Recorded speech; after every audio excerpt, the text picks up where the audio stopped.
So anong update subong sinisir sa hold up kahapon nag-transpire sa Pilar Capiz? Sir Jay, no, ang latest naton is ongoing ang madalog na investigation sa Pilar Municipal Police Station regarding sa robbery hold up nga natabo kahapon, no, dito sa ilang lugar.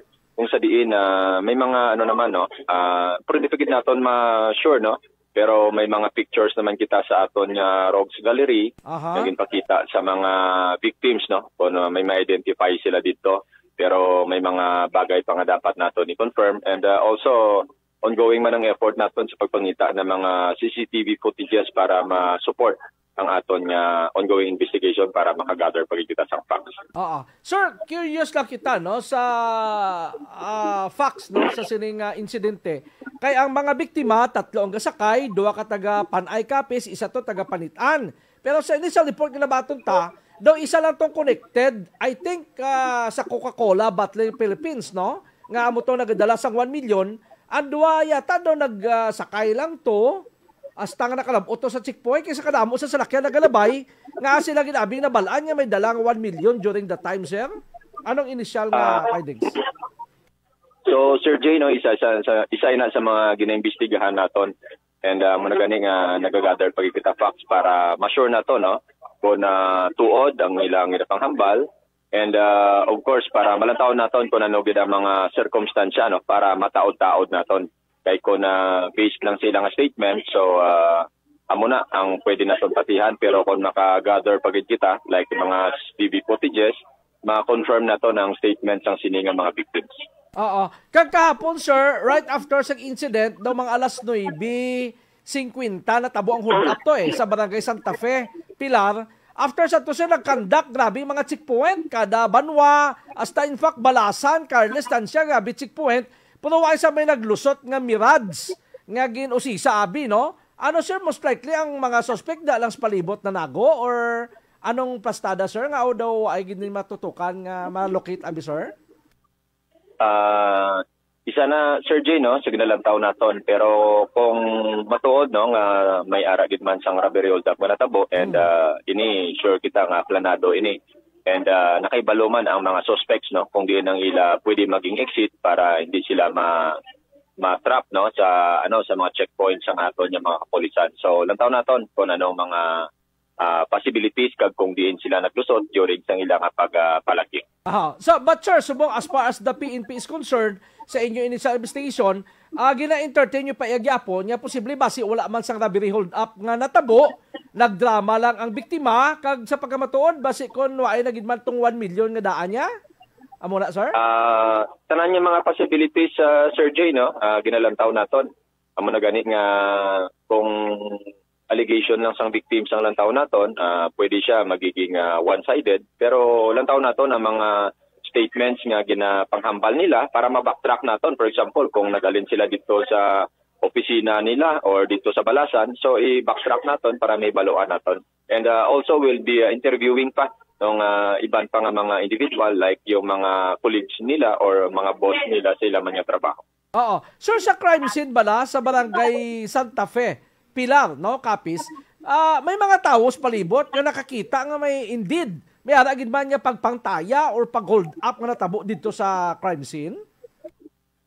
So far wala pa nato na check, no, kung may ara kitang witness mismo nga nakakita mismo sang pagkatabo, pero we're hoping nga may nakakita para isa na sa mga pwede naton magamit ng ebidensya ang statement sang isa ka witness kung may nakikita mismo sang pagkatabo. Okay man, mag-amo na sir ang deklarasyon nga 3 ka naka-uniform sang PNP, ang suspect nagpadulog, ginpadulog sila, gintayaan, daw maka-create ini sa confusion man sa mga motorista naton, specialmente sa gabi, nga basi bala madua-duaan ang legitimate naton nga checkpoint, bala kaga maglain ang sulod sa pinsan nila nga basi hold up naman daw na bala, sir?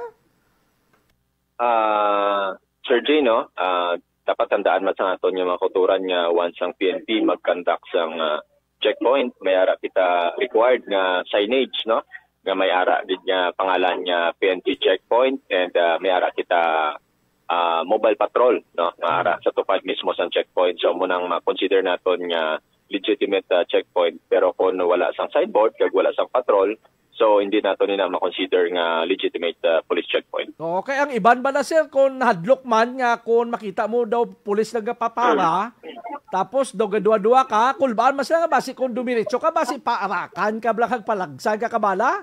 So, usually ang legitimate nga police checkpoint, may karatula gina nga stop checkpoint daw sa tunga gina kalsada gina plastar no, hindi skilled kundi nga sa tunga. Kaya nabutang sa guidelines na nga dapat visible sa motorista ang signage nga stop checkpoint. Hindi ba sir? Correct, Sir Jay, no? And before ka papunduhan sa final mga papunduhan, prior, mga few meters away, sang ka-approach ka pa lang, may kasinyas, no? May kasinyas sa imong magpahigad ka, and i-check ka dito sa mga, sa Orona, no? Different PNP personnel ang mag-check sa imo, and dira, no? Makita mo ang aton nga PNP vehicle, ang aton nga signboard, and of course, no, sa pag-conduct ng PNP checkpoint, may authorized kita nga uniform nga dapat gamiton. So atong PNP athletic uniform, so hindi siya authorized nga paggamiton para sa pag-conduct ng PNP checkpoint. I see. So kung mo inang light blue nga may tatak nga yellow nga police nga word, hindi niya authorized gamiton sang police during their duty or during police operation. Hindi ni pwede. Hindi na, Sir Jay, no?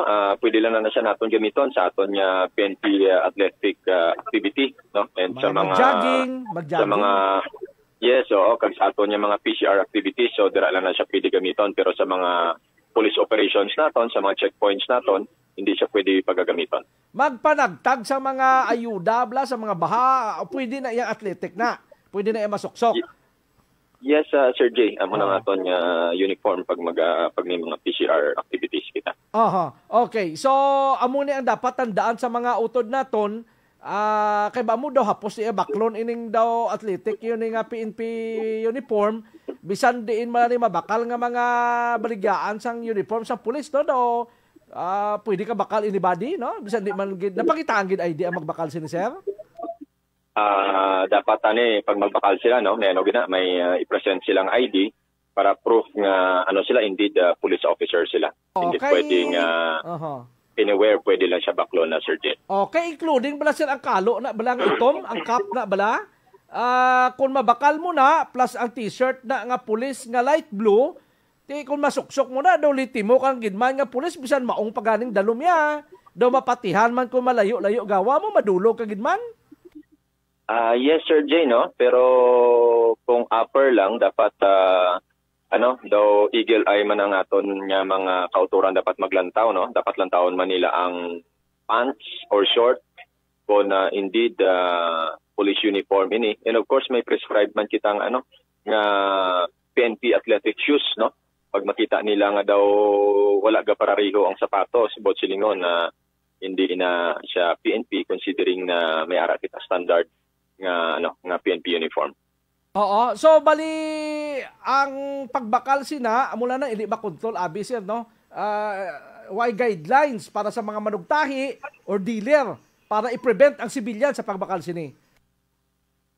Actually may guidelines kita sina no.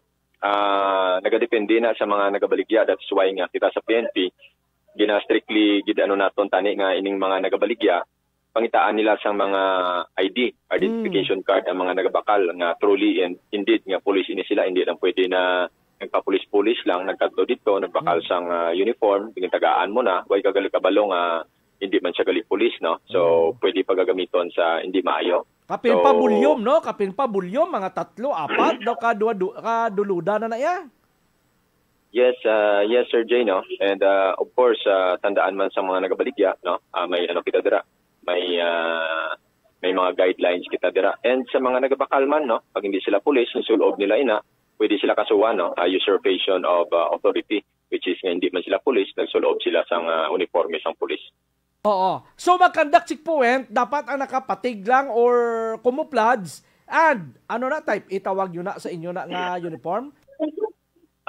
Depende Sir Jay, no, kung may unit kita nga nagakandak sang camouflage, may ara makita unit nga nagakandak sang aton nga checkpoint point nga ang uniform is the general office attire inang ginatak-in bala. Tapos Guwa? may rig siya sa tapos may rig kag may firearms siya sa kilid, no. So and of course may bull cap na siya. May bull cap man siyang may pangalan niya police. I see. Okay. So ining camouflage usually sa mga mobile group ni maneuver platoon. Sir, no? Amo na? Yes, Sir Jay, no? Amo na sa mga mobile forces naton or sa mga mobile company naton amo nang ila uniform during the conduct of checkpoint. Aha. Okay, sir, madamo gyud nga salamat kabay pa nga maano naton ini, no? Masolbar ining kaso sa Pilar Capiz kay daw tama ka alarming considering nga daw gingamit pa iyang uniform sang PNP para maghimo sang krimen. Sir, madamo nga salamat. Yes, Sir Jay, no? Rest assured nga ang aton nga kapulisan dira sa Capiz Police Provincial Office is doing its best na nga ma-identify ni mga suspetsado kag kun ma-aresto naton kag kun hindi man we will ensure nga once nga ma-identify mapaila naton ini sila sang kaso. Okay, madamong salamat kag maayong aga, sir. Thank you, sir, and good morning.